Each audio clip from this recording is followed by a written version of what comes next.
But we're trying to learn about this soul thing. Is this noise? Oh. We're trying to learn about this soul thing.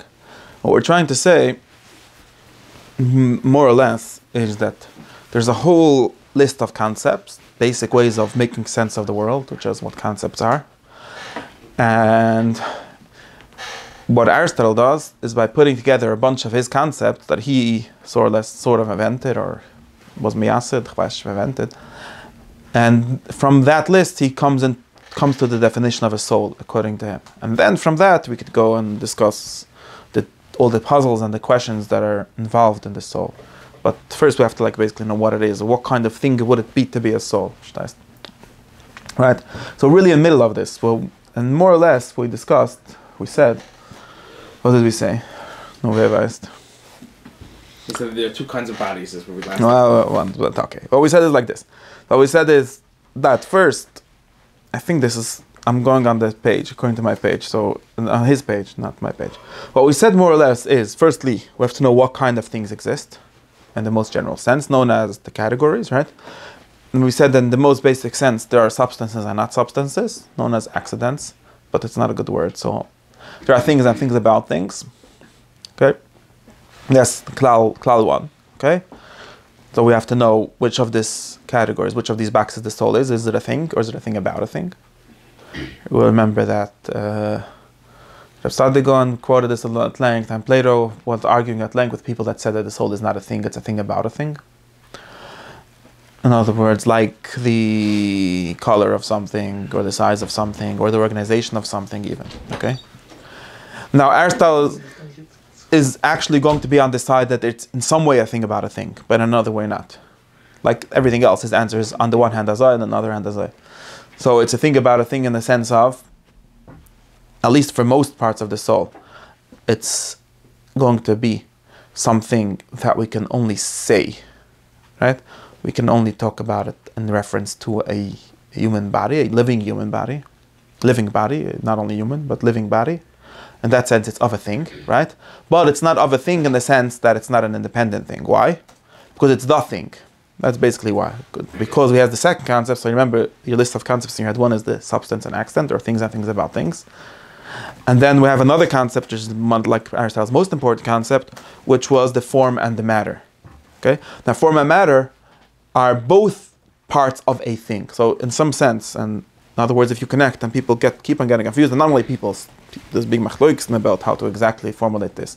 But the basic way of understanding it is that the form and the matter are both the substance, right? So it wouldn't be correct to say, unlike other people, or maybe contemporary people might say, not really, but that what we call the form, which is just a way of saying the kind of thing that it is, or the organization of the thing.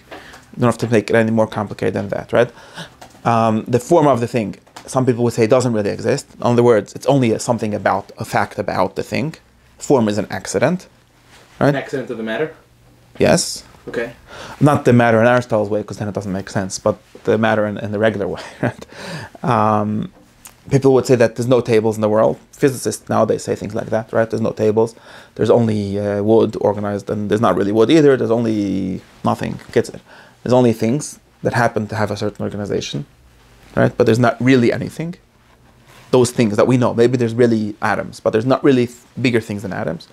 They're probably not either atoms, right? And Aristotle doesn't think that a form, what we call a form, is an accident of a thing. That's very important. That's like the most basic, I think in some sense, it's his most basic metaphysical position, that forms are not accidents. Forms are the substance, okay? Forms are real things. In other words, they have an independent, now that doesn't mean that they're a separate substance. Science sees form as accidents. Yes. They don't, yes. And not only modern science, people forever have these kind of thoughts. That's why it's important to realize, because on the one hand, just to answer this question, because people keep on getting confused about this. And like I said, from 1,000 years ago, people were confused about this, so not the first. When we say that there's two kind of things, that's a basic thing that people understand, right? There's things that are substance, which we call independent, or sometimes I say there's a really things, right? And there's the things about them which are not really things. Like the blueness of a blue thing is not a real thing. It's just blueness of a thing, right? We can't say it. We can't define it. It doesn't have an existence without the thing that it is of, that it's about, right? Mashayin can the thing that is blue, that's the real thing, right? Okay? Now, when we have this matter-form thing, the important thing to realize is that the form is in some sense of a thing. Form is the form of. We can't say form by itself, unlike Plato, which thinks that form are a separate substance. So you have to remember the difference, and these are just words, between a form being a substance and a form being a separate substance. Separate meaning has, and we have to, another way of saying it, we have to remember two different definitions of separate. And Aristotle calls it separate in definition and separate in actuality. Okay? Separate in definition is something that I can define separately. I could talk about it separately, right? Coherently. I could talk about the form of a human being without talking about the organization of a human being. I could say a human in his aspect as a form, in the aspect of the humanness of him. Could you do that, the last bit of the... Again, so what I said, I'm going to start again. There's forms and accidents and substance and accident, okay? The substance that was is and accident that was just about. You could say, some people could say that what we call form is just an accident of the matter. Okay. This is a table is just a feature of the wood. Exactly, the wood being organized, right? In other words, it's not a real. There's no real. Doesn't have real existence, right? That would be one. That would be like one extreme, and the other extreme would be Plato's position, which says that the form exists entirely independently, right? If we think of substance as independent existence, right? The question is, how independent is the existence of the form, right? Either it's entirely dependent. Entirely dependent is basically a way of saying non-existent, right? I call it that way, just because that makes sense in my head. Dependent, but not but existent. That's one sec. We could be entirely dependent. In other words, be an accident. You could say the form is just an accident. There's no such thing as a form. Or you could go the entire other direction and say that forms are entirely separately existing. In other words, not only can we think, and this is the important thing, not only can we think of the form of anything separately than we think of the thing without thinking of the thing that it's mattered in the matter that it's in, but they actually exist separately. So there's a difference between things, that's when I get to my third distinction. There's a difference in things that actually by themselves, exist distinctly from other things, and things that we can think of as distinctly from other things. So just to use this as an example, just if I could, when I say that this thing here is a table, I can either say that the tableness is just a random feature of the wood. That would be. Don't say the word random. Okay, but I'm saying it's a feature of the wood, meaning this wood happens to have table about it the same way that it's a certain color brown. Or I can say that table is completely separate from whatever this wood is and somehow is in it. Not even be in it. It might just like be merimas in it. Posed on. Okay, fine. Symbolized in it. Right. Okay, symbolized. Like the real table is not the matzilis. Right. This table is just an image of like a mirror or a shadow, like Plato said. Right. A shadow of the table. Right? Okay, or I can say it's emotional. We said the table doesn't exist because it's merely another form of a tree. Oh, for trees. No, not that class. We could both. We could do two. But yeah, that's another thing. I have to start somewhere. Just to be clear here, you could be in total like reductionist, like say that forms don't exist, they're accidents in this language, they're accidents, or we could be a total Platonist, which says forms have a total separate existence, not only in definition, not only in our understanding, but in the world, right? There are tableness. There is table. The form of table is no Atzilus in God's mind, wherever, somewhere. In the true, and what we see when we see this as a table, it's only a shadow of the real table, which somehow was nishtalshel or somehow is here in some way, but it's not the. How Plato's makes sense in Nishkachal. The point is that would be a totally separate form. Aristotle is in between these two things. In other words, he doesn't think that forms exist separately for most things. Not maybe there's some yotzim like the human mind, like separate intellects, but for most things, in other words, for things that are part of physics, what he calls physics, for things that we discuss. There are no separate forms. Forms are not separate. He thinks that makes no sense. All kinds of reasons why. But they're also not entirely contingent. They're also not accidents. So one way of making sense of this is to say that they are that thing taken in a different way. In other words, one example, which we would say is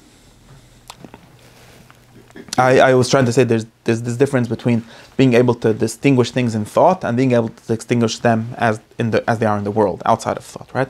In thought, for example, we discussed Aristotle thinks of math as not a real thing, only as an abstraction, not even a form, but or you could say, for example, we could talk of, I'm trying to think of example that would be obviously than at last encounter number 9. An example that would but an example that would immediately make sense to you would be there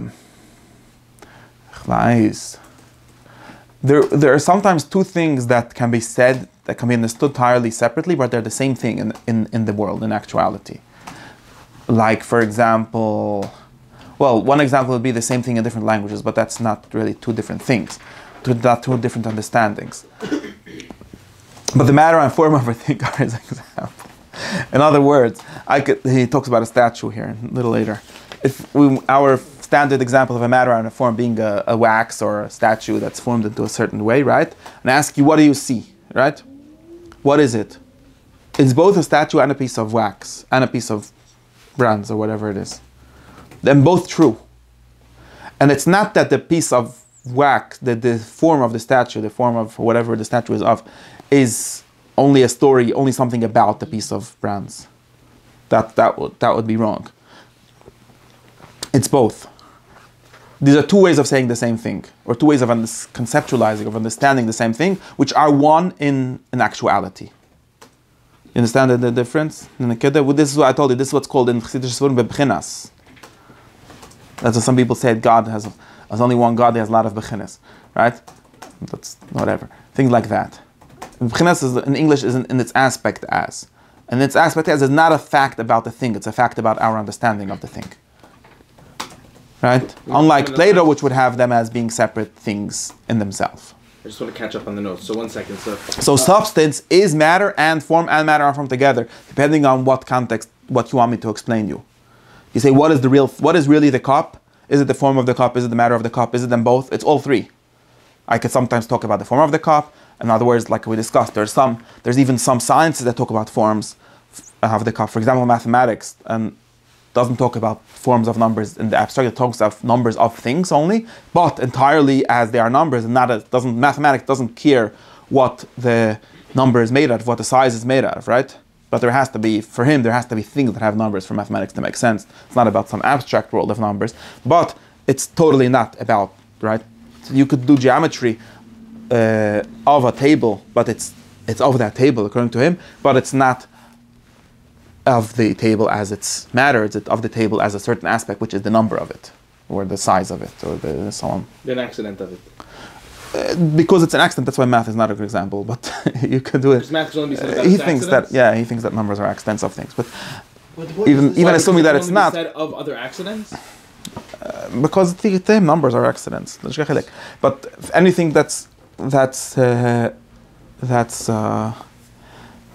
we could talk about the same thing in two ways, and we not only when I say talk about, we conceptualize entirely. That's why I use the example of math, which is like a whole science, it's a whole chachma, which talks about things in the world. It doesn't talk about math, according to Aristotle. It's not about olam hamath, which is just somehow chal on this world. It's about the things that we see. It's about the measurements of them, for example, right? Geometry is about the measurements of them, and it's not about anything else about them. Although, as they are, no measurements exist separately from the things that they're measuring, right?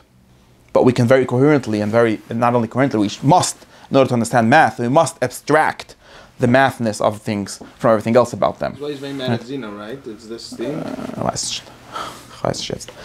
I don't know. It sounds like you're saying that there's just multiple ways of yes. multiple parts of a thing. Not parts of a thing, multiple ways of thinking of a thing. Or I think he calls this different. He calls this different in definition and not different in being. Meaning it can't be said of wood that it's a table. So this is because the table is of wood and it's tableness. Not separating matter and formness. Right. This is like right. And nor collapsing either into the other. It's not separating them or collapsing. That's why it's like all Aristotle's concepts. And it can be talked about each separately. Exactly, or both together. And like he would say, like we discussed this example of anger, right, in the beginning of this book, I think it is, right, where the matter account of anger is for psychiatrists, and the dialectical, the philosophical account of anger is for philosophers or for psychologists, whatever. And they're talking about the same thing. There's no two angers. There isn't anger b'bchinas that I'm mad at you, and anger b'bchinas my hormones are jumping around. They're the same thing. They're just two ways of talking about the same thing. Right, so meaning it could be said of the table that it is big, it could be said of the tableness that it's big, and it could be said of the wood that it's big. Right? Meaning all these things can have accidents ascribed to them. But the tableness of the table is not an accident of the wood. Also, true, but that's another problem, how we do accidents of these things. But yeah.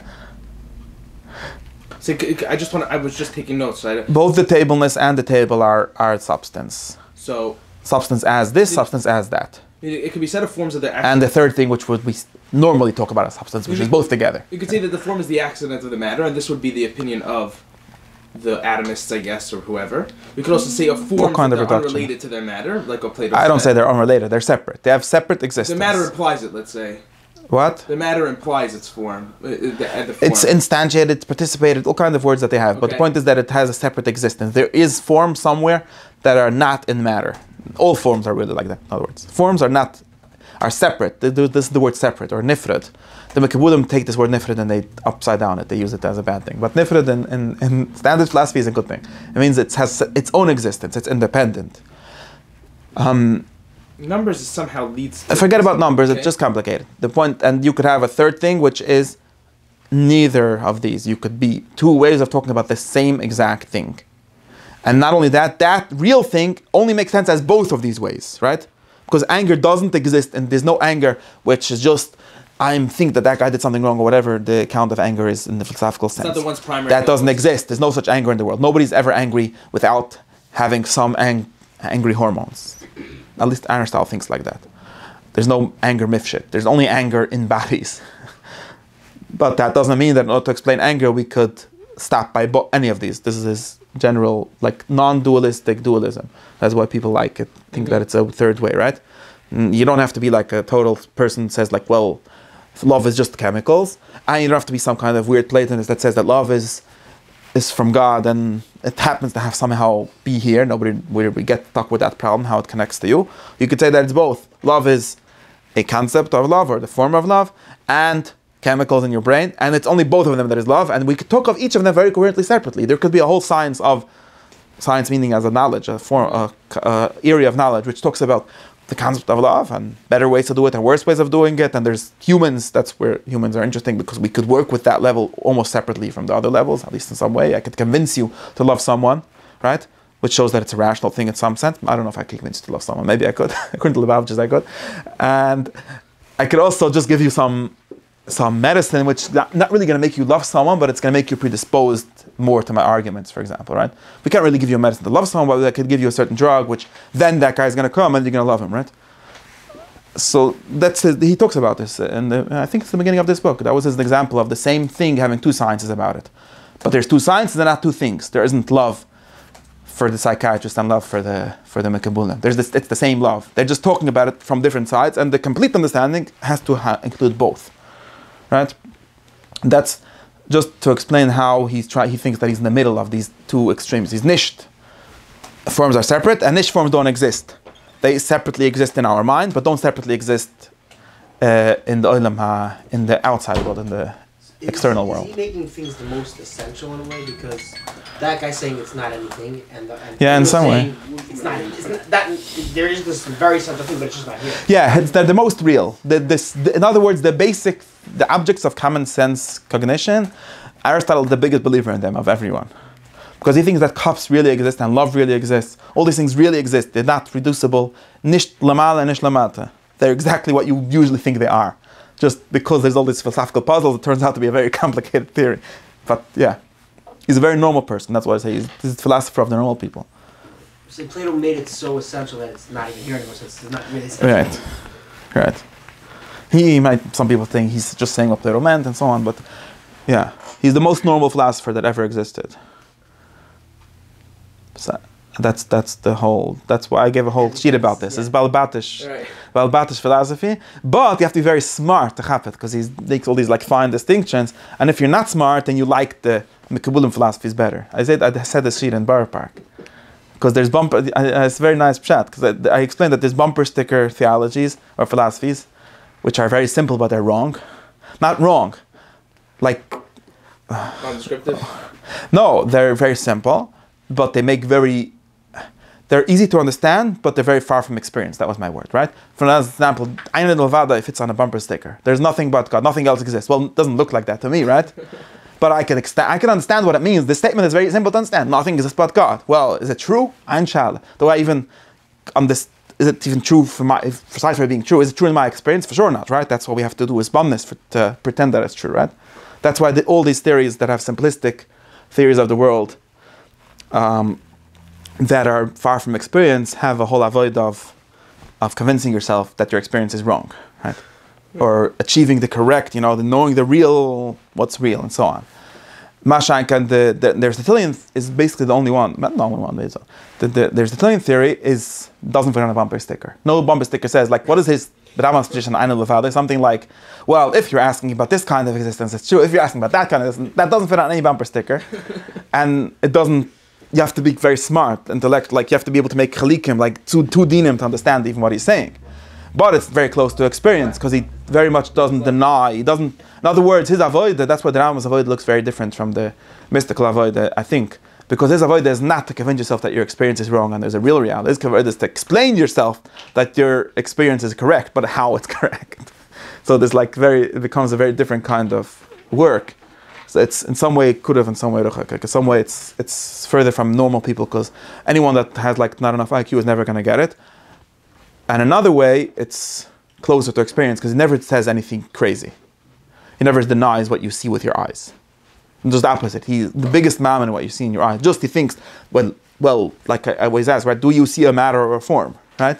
Now Aristotle doesn't say you only see the matter and you can think of the form. He says that you see both. Well, then why do we even talk about them separately? Because in order to make sense of it, we need to be able to talk of it separately. So that's very complicated. People think that he's saying mysticism. Well, you see the form of things. And then other people say, well, he's just saying matter and science, but there's no form. No, he's not saying either of these things. And he literally says, you see with your eyes forms. Because obviously you see the cup, you don't see just foam, right? But it's only your mind that understands the difference between the matter and the form. That was the Rambam. This is the Rambam's formulation. I don't know if it's strictly an Aristotle, the language, but I think that he's very accurately described how I understand it. And Rambam says that it's only in your mind. The difference between matter and form is only in your mind. But in your eyes, you see both together, and you see both. It's not in Olam Yonim that there's forms, or in souls. We'll get to that, right? You see both immediately. They're very close to experience, but they're hard to understand. So there's either you could be far from experience and easy to understand, or you could be close to experience and hard to understand. You pick which kind of theory you like. Anyways, that was my drusha over there. It's a nice drusha, I think. Kitzer Amasa, so yeah, it's true what you're saying, that he's very big believer in normal things. Medium-sized things. He says this idea that people like things that's the furthest from the seichel. He says this idea. Maybe I don't know. Why. I don't know if that the furthest from seichel, the furthest from normal experience, and seichel is a weird that's word. What I'm saying. That's what ends up being talking about, like Who talks about this? Living with Shiva. He's like, Oh, the Rambam? I'm not sure. It's different. There's another thing going on there. The Rambam says things like this. Yeah, he understands that most people are not going to like things that are normal but too smart. Of this kind of idea that he's saying. Not sure, because he has this whole thing with Dimion over there. I don't know. I have to think if it's the same thing. I don't know. I get it. I still didn't get anywhere. So that's the first thing. So we're not an accident or a substance, but a substance as a form. So we have these two things, okay? Now we have to remember a third thing, which was the thing with potentiality and actuality, which is the same thing as matter and form. But it just helps us here. Because, well, it's not exactly the same thing, just to be clear, right? We have a third big concept, third big distinction that Aristotle is basic to him, which was potential and actual, right? Potential is another word for can, and actual is another word for is. And actual is a bad word, you should say completeness, because it helps you understand that it's not actually, it's completely. In other words, fully being what it could be.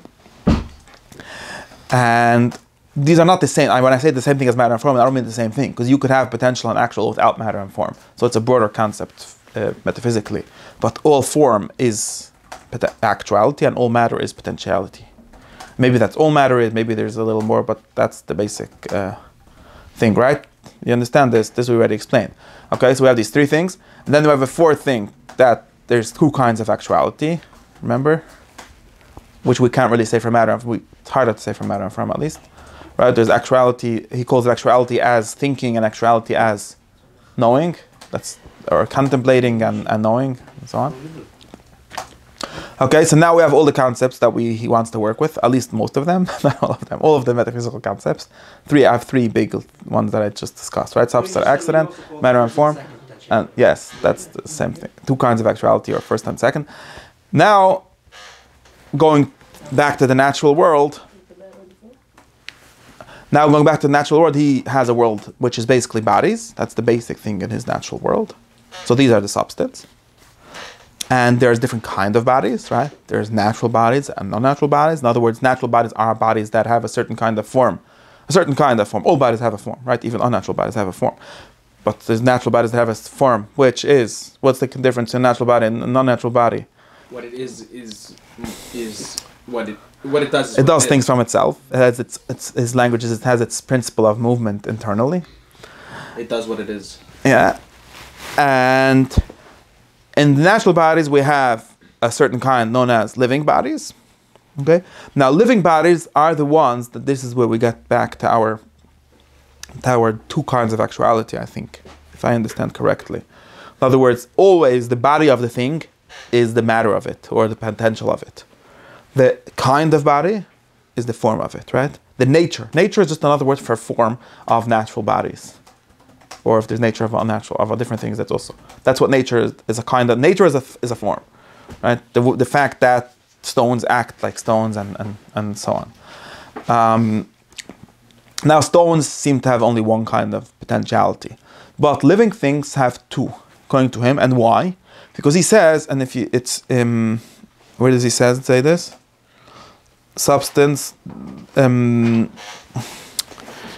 A natural body will be a substance. Here in 7, it's in the second page already.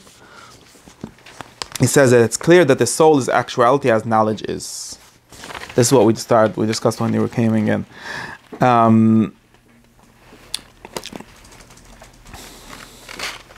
Okay, I think that until then I explained. So because he says for both sleep and waking depend on the existence of soul. And waking is analogous to contemplating, and sleep to the possession, but not the exercise of knowledge. So therefore, soul is the first actuality of a natural body, which has life potential. What I think he's trying to say is that what is living body? This is what we just started to discuss. Remember? Mm-hmm. So we said living body is another way of saying.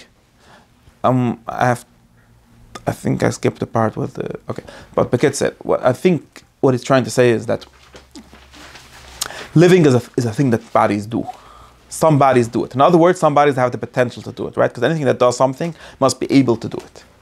Doesn't just do it. Doesn't just start doing it. It must have the ability to do it, right? So there's, before doing it, there's the ability to do it, right?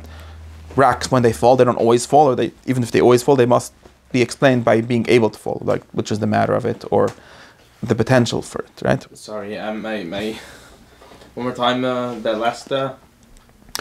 Everything that does something is able to do it. That's living. Even that's not living.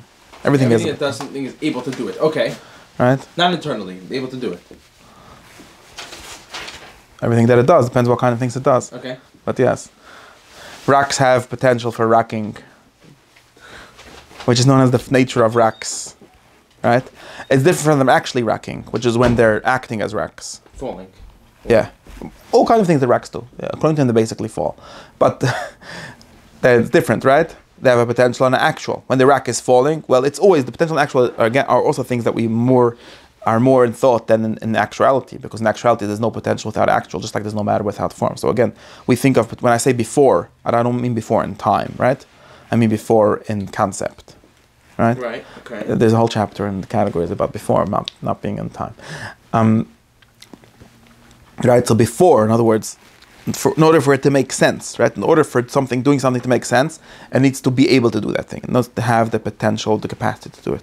Okay, so racks have the potential, which is the form, potential or the matter of the rack as racking and so on. Okay, now living things, he thinks, have two kinds of actuality. Why?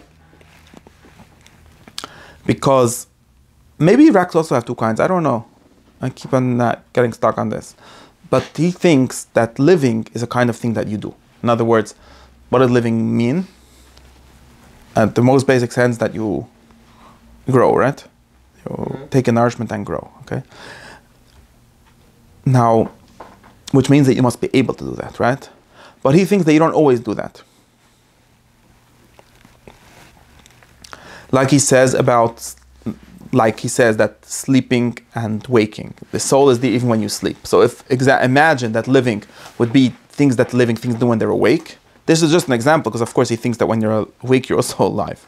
But imagine that the soul is doing things when you're awake. That's actually doing things, right? When you're sleeping, like the smart person, when he's sleeping, he's still smart, right? Halfway, right? In one level he's still smart, and another level is not. In other words, and both of those levels are distinct from just being a person that could be smart, right? That's what we call the first and second actuality. Now the soul in the in a living thing is not that it could be a living thing, right? Because it is a living thing, right? It's not the first potential. That would just be the cells and organs. Well, the organs are this. That would just be the capacity, like he says later. That would just be like he does have an example of this later. He says that would be like the seed. Like the seed of a tree. It could be a tree, but it's not yet a tree. Okay. He actually says this example. Or maybe even the seed of a person, he would say the same thing. Seed of a person is not a person. It's a potential for a person. Right? It's not a living person. Being itself, there's no... Or seed of a tree. Second potential. Living, when we say being alive, not doing the being aliveness, but being alive as in being a soul, having a soul, how he would call it, he would just call being a soul, is the second potential, not the first. Because the first is more like the seed of a tree, which could be a tree, but it's not a tree. So being a tree, being everything is a could be, right? Because there's being and then what you do, right? Even if you do it all the time, it doesn't make a difference, right? There's the being and what you do, right?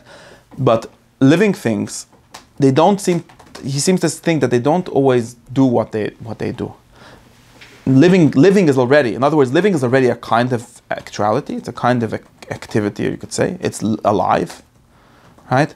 But it's not always doing the things that being alive is. The actualized potential for this. The first time. Right. The actualized potential. So his example is always the simple example. Then we have to figure out how he thinks about it by living things. His example is what he said, right? That when you're asleep, you also have a soul.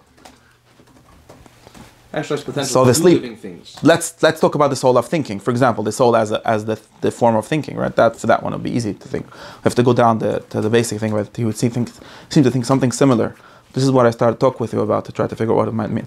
But if they say the form of thinking, a smart person is a person, a soul, a person that has acquired knowledge is a person that has that kind of form, the ability to think, right? But when he's sleeping, he only has it, but it's a living thing. It's already past just being capable of learning, right? He already learned. But when he's awake, he's actually doing it, right?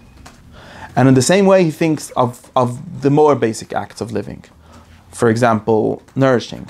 You're not always nourishing, but you're still alive. So it's not that being alive is, if you take eating, for example, nourishing just means eating and growing. And let's say he thinks, I don't know if he really thinks that is what I was trying. Let's say he thinks that you don't always grow, like 24/7 that living things are growing. But they're still alive even when they're not actually growing. So what are they? What is this being alive? It's being able to grow, right? So it's exactly this in-between step. Able to do the living. Which is having a soul. Being a soul means being able to do the living. Exactly. It's not actually living. Because the actual living would be the actions of living, which would be eating, for example. You're not always eating. When you sleep, you're not eating. You are growing, but you're not. That's why it's only an example. But you're not always eating. In other words, he doesn't think that's where I would get. He doesn't think that living is always an act, which we probably do think. That's why I was thought it of when everyone was coming. That modern people probably would say, although they don't think in this whole concept, they would probably say that's how I would naturally think, that living is a doing, right? You say, what's an alive person? Well, you're not always thinking, you're not always jumping, you're not always running, which is part of being a person. But you're always breathing, or you're always, your heart is always pumping, or something like that. So there must be some basic activity, which is always. And he thinks that even that is only the doing of something more basic, of something that could do that, which is what he calls the soul.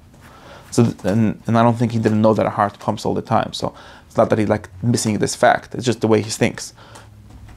He thinks that the heart pumping all the time, or a person breathing continuously, there must be something that is the breather, right? And it literally has this word, the neutralizer, like the one that does this living, and that one is the soul, is the form of the body that can do this, or the second potential, right? It's not the body as before it was a person, which existed, it was a seed or whatever, but it's the body having the ability to breathe, having the ability to live. So living, the soul is not the living.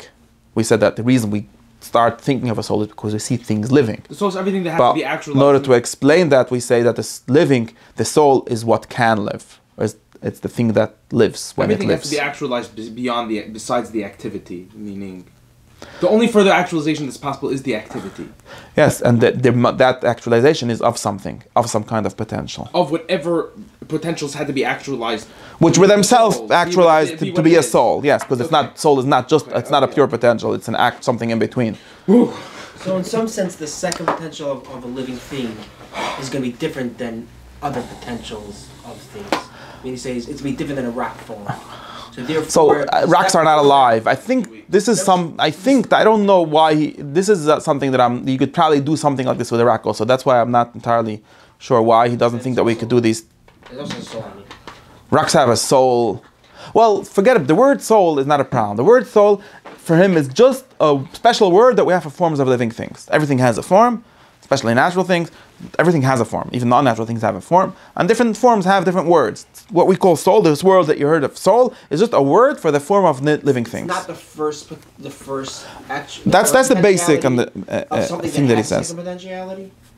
That could be. But in the basic sense, you don't need this for his definition. He's like, has this question: what is a soul? Everyone wants to know what a soul is. Now you know that there's forms, you know there's living things, and just put these one and two together. So the form of a living thing is a soul. Now, what does that mean? He does try to go on and say that the form of a living thing is a different kind of form. There's a form, that's what we said, the general definition of soul, where the chapter started. He's giving the most general account of souls, not talking about a soul, talking about souls. The form of soul, and the general, so to speak, is this kind of form which living things have, which he seems to think that non-living things don't have, because they seem to have a more simple hierarchy of potentials and actuals, or something like that. Because living things are the kind of things which do things without doing them. That's sort of what he's trying to get at. Like you could be alive without doing the activity of living, which is what we mean when we say a soul. You could argue with that. You could say that that's not true. Being alive is always an activity, and then you won't have this whole thing. That's why I was trying to get it in the beginning of the thing. I'm just thinking. But assuming that it's true, that having a soul is more akin to being asleep than to being awake, then a soul is a different step that is special for living things. But you still, if you say that if you say that being alive is the activity, there's still going to be further activities. So either way, you can make two levels of activities. Yeah, of course. Avoiding that. You just even the growing is another level of activity, but it's the ability to do that that's the soul.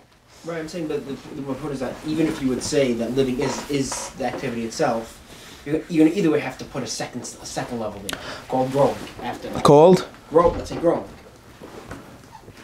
Again, like modern people will just do we don't have, without this thing of form and everything, you would just say something like, well, what we call being alive is just the minimum activity of a living thing.